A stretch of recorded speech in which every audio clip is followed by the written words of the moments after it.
नमस्कार, मैं हूं संजय शर्मा। आप देख रहे हैं 4 PM न्यूज नेटवर्क।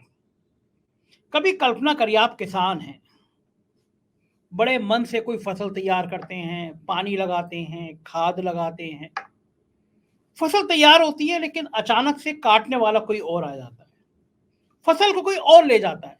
कैसा लगेगा आपको? तो राहुल गांधी ने एक दांव से, अपनी एक बात से प्रधानमंत्री के आगे से तश्तरी हटा ली है। थोड़ा समय बचा, 5 राज्यों के नतीजे और इस बात को साबित कर देंगे। बड़ा कंफ्यूजन है, एग्जिट पोल ने बहुत कंफ्यूजन कर दिया है, बहुत बेचैनी पैदा कर दी है। एक बड़ा चैनल, बड़ा सर्वे एजेंसी मध्य प्रदेश में प्रचंड बहुमत से भाजपा की सरकार बना रहा है, और वो ही राजस्थान में कांग्रेस की सरकार बना रहा है। दूसरा बड़ा एजेंसी मध्य प्रदेश में कांग्रेस की सरकार बना रही है और राजस्थान में भाजपा की सरकार बना रही है। बड़ा कंफ्यूजन है कि होगा तो होगा क्या, लेकिन हाँ, तेलंगाना में सबके सब कांग्रेस की सरकार बना रहे हैं और छत्तीसगढ़ में भी सब कांग्रेस की सरकार बना रहे हैं। मतलब ये तो सब मान रहे हैं कि 5 में 2 राज्यों में कांग्रेस आ रही है। अब क्या होगा, नतीजा बाद में है, लेकिन अब मैं आज बात कर रहा था जिस विषय पे आपसे, वो महिलाओं से जुड़ा है। राहुल गांधी ने जो एक लाइन बोली है, उसने महिलाओं में करंट पैदा कर दिया है। दरअसल मोदी जी जानते हैं कि महिलाएं बड़ी संवेदनशील होती हैं, बहुत नाजुक होती हैं, बड़ा जल्दी भावनात्मक रूप से निर्णय ले लेती हैं। इसीलिए मोदी जी ने महिलाओं को लेकर कई योजनाएं शुरू करी। उज्ज्वला योजना, कहा कि आपकी आंखों से धुआं निकलता था तो मैंने आपको फ्री सिलेंडर दिया। ये बात अलग है कि उसमें से 80 लोग इतने गरीब हो गए कि दोबारा सिलेंडर भरवा ही नहीं पाए। फिर कहा कि मैंने आपके लिए शौचालय दे दिए। हमने खुद अमेठी में जाकर सर्वे किया, जितने रिकॉर्ड में शौचालय उससे आधे ज़्यादा गायब हैं, शौचालय है ही नहीं, महिलाएं खुले में शौच जा रही हैं। फिर कहा कि मैं महिलाओं के लिए 1/3 रिजर्वेशन पार्लियामेंट में बिल ला रहा हूं, मोदी जी ने कहा। और वो बिल इतना लंबा ले आया कि उसको पूरा होने में 2035 आ जाएगा। मोदी जी की लंबी आयु, लेकिन 2035 तक तो आप भी समझ सकते हैं। लेकिन आज जो राहुल गांधी ने कहा वो बहुत बड़ी बात है। राहुल गांधी ने कहा कि मैं चाहता हूं, मेरी कोशिश रहेगी कि आधे राज्यों में महिला मुख्यमंत्री हो। सबसे बड़ी बात यह कि राहुल गांधी के बयान को फेकू वाले बयान नहीं कहे जाते। ये नहीं कहा जाता राहुल गांधी झूठ बोल रहे हैं। राहुल गांधी ने कम से कम इस राजनीति में अपनी ये विश्वसनीयता जरूर बनाई है कि अगर राहुल गांधी बोल रहे हैं तो वो झूठ नहीं बोलेंगे, वो राजनीति के इस्तेमाल के लिए नहीं बोलेंगे, वो फायदा उठाने के लिए नहीं बोलेंगे। वो बोल रहे हैं इसका मतलब कहीं कुछ है। राहुल गांधी बोल रहे हैं इसका मतलब कहीं कुछ चल रहा है। राहुल गांधी बोल रहे हैं इसका मतलब कि वो पूरा करेंगे। 50% मुख्यमंत्री महिला, कल्पना कर सकते हैं। और ये दांव, लोग हैरान है कि अगर राहुल को ये बोलना था कुछ दिन पहले बोल देते। अरे भाई 10 दिन पहले बोल देते, इलेक्शन चल रहा था, तब ज्यादा फायदा मिल जाता। लेकिन राहुल तो राहुल है, फायदा नुकसान देखते नहीं है भाई। कहते हैं कि मेरे ऐसी चीजों से मेरे के लोग असहज हो जाते, मैं झूठ नहीं बोल सकता। राहुल गांधी के इस खेल का, इस दांव का, इस बात का, या राहुल गांधी की इस इच्छा का, मैं खेल और दांव भी शब्द राहुल गांधी की राजनीति के लिए अच्छे नहीं होंगे, मैं कह रहा हूं राहुल गांधी की इस सोच का महिलाओं पे जो असर पड़ने वाला है, उसने भारतीय जनता पार्टी और साहब की नींद उड़ा दी। साहब को पता है कि 2024 आसान नहीं है। 3 तारीख को पता चल जाएगा कि साहब का भविष्य क्या होने वाला है। अगर मध्य प्रदेश और राजस्थान भी हाथ से चला गया तो भाजपा के अंदर से बगावत शुरू हो जाएगी। लग जाएगा कि मोदी जी का चेहरा अब जादू दिखाने वाला नहीं बचा। जो एग्जिट पोल आ रहे हैं उनमें कहीं मोदी का चेहरा नहीं है। उन सब में मध्य प्रदेश में प्रचंड जीते, लेकिन जेपी नड्डा का चेहरा दिखा रहे हैं। एग्जिट पोल से मोदी का चेहरा गायब हो जाने का मतलब है कि मोदी जी को, बीजेपी को समझ आ रहा है कि मामला बहुत पेचीदा है, आसान नहीं है, हम चुनाव हार रहे हैं। और ऐसे में राहुल गांधी का 50% मुख्यमंत्री महिला बनाने का, इसका मतलब समझना है तो एक बहादुर पत्रकार के पास होते हैं। वो पत्रकार जो उत्तर प्रदेश के कई बड़े अखबारों में संपादक रहे, बहुत बड़े मीडिया ग्रुप के समूह संपादक रहे, इलेक्ट्रॉनिक चैनल के थे और उस इलेक्ट्रॉनिक मीडिया चैनल के समूह संपादक थे। बहुत होशियार, बहुत हिम्मत वाले पत्रकार हैं। चंडीगढ़ से अजय शुक्ला, मैं अजय शुक्ला जी के पास से चलता हूं, आपके पास समझूंगा कि राहुल गांधी की इस बात का मतलब क्या है। चलते हैं अजय शुक्ला जी के पास। स्वागत है अजय जी आपका। राहुल गांधी ने एक ऐसा मास्टर स्ट्रोक चलाया है जिस स्ट्रोक के बाद प्रधानमंत्री जी को, पूरी भारतीय जनता पार्टी को पसीने आ जाएंगे। 50% महिला सीएम होंगी। ये ऐलान कितना बड़ा है, क्या इम्पैक्ट जाएगा, क्या सीन बनेगा, इसकी काट कहां से ढूंढेगी भाजपा? संजय जी, जब मैंने भी इसको सुना तो मुझे लगा कि क्या राहुल गांधी बोल रहे हैं। ये पितृसत्तात्मक हमारा समाज है, देश है और तमाम सारी चीजें। और यहां पर जिस तरीके से पुरुष प्रधानता है, जिस तरीके से पुरुष आधिपत्य करता है, वैसी स्थिति में महिलाओं को इतना बड़ा हक देने की बात कह के वो क्या करने जा रहे हैं। क्योंकि प्रियंका गांधी को हमने देख लिया था, वो उत्तर प्रदेश में उनको हक देने की कोशिश में उत्तर प्रदेश में कांग्रेस का जो स्थिति हुई वो हमने देखी। लेकिन अब राहुल गांधी कह रहे हैं तो राहुल गांधी ऐसे, प्रियंका गांधी, चलिए हम एक बार सोच भी ले, राहुल गांधी के साथ समस्या है वो जो कह देते हैं उस पर वो अडिग हो जाते हैं। उनके साथ में यह भी समस्या है कि वो तो जो कहते हैं फिर वो करते हैं, उस दिशा में लग जाते हैं। तो ये एक बड़ी समस्या है। तो इसलिए मैं घबरा गया। मैं भाई इंदिरा जी के भी समय में था, इंदिरा जी प्रधानमंत्री थी, महिलाओं को वो अधिकार देती थी, सबका कुछ करती थी। बावजूद इसके वो महिलाओं को अधिक से अधिक सीएम बनाया जा सके नहीं कर पाई, मंत्री बनाया जा सके नहीं कर पाई। राजीव गांधी ने उस पर काम किया, 30% आरक्षण की व्यवस्था की और उसके बाद में स्थानीय निकाय में और जगह हुआ भी। लेकिन आप ये देखें ना कि उसके बाद में जिस तरीके से सदैव से तब से लेके आज तक सिर्फ जुमले ही हैं। लेकिन अब राहुल गांधी कह रहे हैं तो जुमला नहीं हो सकता, क्योंकि राहुल गांधी जो कहते हैं वो करते हैं। उन्होंने यदि कहा पिछड़े की बात तो अपने 3 सीएम पिछड़े बना के दिखा दिए उन्होंने, 4 में से 3 यानी 75%।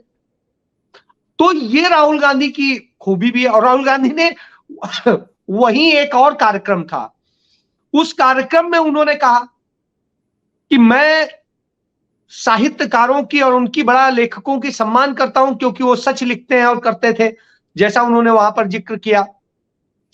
और उस दौरान उन्होंने यही कहा कि सच की राजनीति करना कितना मुश्किल है इस दौर में, और इतना मुश्किल है बावजूद उन्होंने कहा कि मैं कोशिश करता हूं कि मैं सत्य के ही उसको करूं, उसके कारण मेरे अपने लोग भी नाराज हो जाते हैं, तमाम सारे लोगों को नहीं पसंद आता है, उसके कारण कई राजनीति में मुश्किलें आ जाती हैं, लेकिन मैं ये रास्ता नहीं छोड़ूंगा।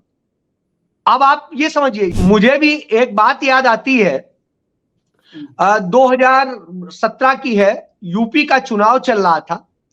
उस चुनाव के दौरान राहुल गांधी को मैंने पश्चिम उत्तर प्रदेश के लिए एक चीज सजेस्ट करी। मैंने कहा ये बोलिए, इसका बहुत बड़ा फायदा मिलेगा। और ये तो वो मुझसे उसकी इकोनॉमी समझने लगे कि हम ये करेंगे कैसे करेंगे, इसको करेंगे तो कैसे करेंगे। अरे हमने कहा अभी बोलिए, बाद में देखा जाएगा, चुनाव तो जीतेंगे। उन्होंने कहा नहीं अजय जी, मुझे चुनाव नहीं जीतना है, मुझे तो यदि मैं कहूंगा तो मुझे करना है। अब मेरी समस्या है, मैं उन्हें थोड़ा बहुत तो बता सका, उन्होंने मुझे उल्टा इकोनॉमी समझा दी। कहा कि देखिए यदि ये करेंगे तो ऐसे ऐसे इतना पैसा यहां पर ये आएगा, गवर्नमेंट के पास अर्निंग यहां से होगी, हम ये कहां से पैसा लाएंगे, या तो फिर हम जनता की जेब से निकालें, तो फिर तो फायदा नहीं हुआ। तो जनता से हम एक तरफ खून की तरह चूस लें और फिर करें तो ये कोई फायदा नहीं। हम जनता के ऊपर कम से कम बोझ डालें और ज्यादा से ज्यादा उसको कैसे डिलीवर करें, तो इसकी आप हमें यदि कोई प्लानिंग हो तो बताइए। मैंने फिर, अब मेरे पास कोई जवाब नहीं था, तो अंततः मैं फिर मेरे पास तो मैंने, हालांकि उसके बाद में मैंने कुछ समय बाद में एक सवा साल 1.5 साल बाद में मैंने जब चेंज किया, दूसरे ऑर्गेनाइजेशन में आया, मैंने पहला एडिटोरियल जो वहां पर लिखा उसमें मैंने उन्हीं बातों को जोड़ करके वो इकोनॉमी, वो किसानों की और उसकी वो बात को लेकर के मैंने किया कि ये होना चाहिए, ऐसे होना चाहिए। राहुल गांधी ने 2019 के चुनाव में उसको लेकर के न्याय योजना प्रस्तुत की, उसमें उन चीजों का जिक्र किया जो मैंने लिखा था। वो असलियत में मैंने राहुल गांधी से ही जाना था, मैं ईमानदारी से बताऊं। फिर प्रधानमंत्री के आर्थिक सलाहकार रहे हैं मनमोहन सिंह जी के, तो उनसे मेरा थोड़ा अच्छे रिश्ते हैं, तो मैंने उनको कॉल किया था, मैंने पूछा इसकी इकोनॉमी कैसे हो सकती है। उन्होंने मुझे कुछ चीजें बताई, कौशिक बासु साहब। तो इस तरह के लोग जो होते हैं ना, जब आप विद्वानों से बात करते हैं तो आपके पास बहुत कुछ निकलता है। यहां समस्या क्या होती है, मोदी जी हमारे हर चीज का ज्ञानी खुद ही समझते हैं। भाई मैं कहता हूं आप अकबर बनिए ना, कम से कम अकबर नहीं जानता था, नहीं पढ़ता, तो वो खुद खुशी से बताता था कि भाई मैं तो ना पढ़ा हूं ना मुझे ज्ञान है, लेकिन चारों तरफ मैं ज्ञानियों को ही रखता हूं। तो जो नवरत्न थे वो इसीलिए नवरत्न कहे जाते हैं, वो अपने अपने ज्ञान से कि हिंदुस्तान के इतिहास का सबसे अच्छा शासन उन्होंने चलाया। उसमें हिंदू भी खुश था, मुस्लिम्स भी खुश थे, दूसरे भी खुश थे, किसी को वो नहीं था समस्या। यह होता है, तो तरीका यह होता है कि आप कैसे बेहतर, हर चीज का ज्ञानी ना आप हो सकते हैं ना मैं हो सकता हूं। बिल्कुल ठीक बात है, तो टोटली ठीक राहुल बोल रहे हैं। गांधी यही बात कहते हैं जी। एक बात मुझे बताइए अजय जी, मोदी जी ने बड़ी मेहनत करी है महिलाओं के दिल में उतरने के लिए, और लोग बीजेपी कहती भी है कि महिलाएं जो है मोदी को झोला भर भर के वोट देती हैं। आपको लगता है कि राहुल गांधी की इस लाइन के बाद कि देश के आधे राज्यों में महिला मुख्यमंत्री होनी चाहिए, महिलाओं में एक बहुत सकारात्मक संदेश जा सकता है क्या कांग्रेस का? देखिए संजय जी, मैं इस चीज से शुरू करता हूं। राहुल गांधी, सोनिया गांधी ने अपनी जो CWC की मीटिंग थी वो हैदराबाद में की थी, याद करिए अभी, जबकि उसमें प्रस्ताव पारित किया कि महिलाओं को 40% आरक्षण कम से कम मिलना चाहिए और उसके लिए वो होना चाहिए। मोदी ने जो नया मतलब स्पेशल सत्र बुलाया था, उसमें आनन फानन में उन्होंने प्रस्ताव पारित कर दिया कि हाँ ये जब जनगणना होगी फिर वो होगा और फिर वो होगा। ये करके उन्होंने गोलमाल करके अपने आप को बचाने की कोशिश की कि हाँ साहब महिला आरक्षण की हम बात कर रहे हैं, लेकिन देने का कोई आज तक अभी उसका फार्मूला नहीं तैयार है। क्योंकि जब पहले जनगणना होगी, फिर उसका वो सर्वे आएगा, फिर सारी चीजें होंगी, यानी 10 साल आप लगा देंगे ऐसे, तो मिलना है ही नहीं। और उसके बाद क्या मिलेगा क्या नहीं मिलेगा, आप रहेंगे नहीं रहेंगे, कौन क्या होगा पता नहीं। तो ये कमोबेश स्थिति। लेकिन कांग्रेस कहती है कि हाँ हम करेंगे तो करेंगे। उन्होंने कहा था कि हम इस तरीके से अपनी उसमें बॉडीज में करेंगे, उसकी उन्होंने कोशिश की। 19-20 हो सकता है, लेकिन कोशिश हुई। कोशिश ही आगे जाके, अटल जी की कविता है कि कोशिश करने वालों की, है ना, कभी हार नहीं होती, हाँ कभी हार नहीं तो होती। वही चीज है, कोशिश, एक सच्चे मन से कोशिश होनी चाहिए। तो वो राहुल ये बात गांधी सही जब है, ये ईमानदारी कोशिश होनी चाहिए। लेकिन जी, अजय जी मुझे एक बात बताइए, मोदी सरकार कहती है कि हमने तो महिलाओं के लिए 1/3 रिजर्वेशन का बिल या पास करा दिया हमने संसद से कि 1/3 MP होंगी महिलाएं। तो बिल्कुल होना चाहिए। यही यही तो राजीव गांधी ने किया था कि अभी हम यहां कर रहे हैं, इसके बाद आगे करेंगे। शुरुआत तो हो ही चुकी थी, और कांग्रेस तो अपने समय मोदी जी ने डेट बहुत आगे की दे दी, वो जो बिल वही पास होते होते खेल कर दिया जी उसने। जी, मैं वही कह रहा हूं कि ये कांग्रेस तो ये प्रस्ताव लेके आई थी, कुछ पार्टियों, क्षेत्रीय पार्टियों ने उसे नहीं पास होने दिया, खुद भारतीय जनता पार्टी ने विरोध किया था, याद कर लीजिए। और वो राज्यसभा में गिरा था जहां कांग्रेस का और उसका बहुमत नहीं था। तो ऐसी स्थिति में आप एक चीज समझिए, राहुल गांधी ने ये इतना बड़ा ट्रम्प कार्ड खेला है, यदि आगे चल के ये महिलाओं के लिए बहुत बड़ी चीज लेके आए। सही बात है, आगे महिलाएं इस चल बात का आज की डेट में सपना मुश्किल से देख पाती हैं कि मैं भी कभी देश की कहीं पर प्रदेश की मुख्यमंत्री बनूंगी या मैं प्रधानमंत्री बनूंगी। कांग्रेस ने तो सही बात। प्रधानमंत्री भी बनाया था, और अब मुख्यमंत्रियों बनाने की बात कर रहे हैं, उसको वो भी रिजर्व करने की बात कर रहे हैं, उस तरह की बात कर रहे हैं। बड़ी तो बात ये है। बताइए अजय जी बताइए, राहुल ने ये बयान 10 दिन पहले क्यों नहीं दिया, जब वोटिंग नहीं हुई थी? वोटिंग से पहले बयान दे देते तो चुनाव में कुछ फायदा भी मिल जाता महिलाओं का। मैं आपसे यही तो कह रहा हूं कि राहुल गांधी की समस्या ये है कि वो अपनी पूरी जब तक मुतमईन नहीं हो जाते हम कैसे करेंगे, तब तक उनके बोलने की स्थिति नहीं आती। अब उन्हें मुतमईन कराने के लिए एक एक डाटा और फैक्ट और सब कुछ देना, कैसे करेंगे, क्या करेंगे, कैसे करेंगे, तो ये समस्या है। वो चुनावी फायदे से ज्यादा, असल में मैं आपको एक बात बताऊं, मैंने जितना समझा वो आदमी राजनीतिक व्यक्ति से ज्यादा समाज सुधारक और एक सच्चा व्यक्ति अधिक। वो राजनीतिक बाय डिफॉल्ट, लेकिन वो एक सच्चा इंसान, एक सच्चा समाज सुधारक, वो पहले। तो उस आदमी की सोच है कि नहीं इस मार्ग पे चलना है, ऐसे चलना है, उससे समझौता नहीं। अपने परिवार से भी उस बात को लेके डिफर कर जाते हैं, नहीं तो समझौते कर लेते दूसरों की तरह से, काहे को समस्याएं इतनी आती। चलता ही था तमाम तरह का पक्ष विपक्ष का जो खेल चला करा करता था।